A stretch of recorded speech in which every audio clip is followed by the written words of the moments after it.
What's up, fam? Had to stop off here in West Virginia at S Harley, see what's going on. We'll give you a short snippet of what they got going on in here. It's a nice facility. It's a pretty big dealership. Nothing like Daytona though, but in its own right, it's good.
Yeah, my name is Robert Enix.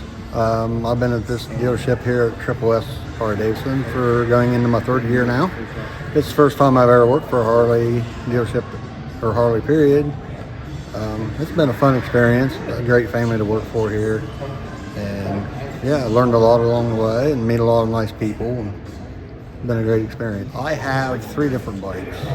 So my first bike is it's a Road King, 99 Road King Classic, and the other bikes are the 2006 Springer Softail, and I have a Frankenstein style 1970 shovelhead bike, rigid hardtail.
Also, this year we're having a dealership anniversary. They're going to disclose the dates and the event later this year. Having a big name person come in and play on our stage and try to draw more people in and have a good time.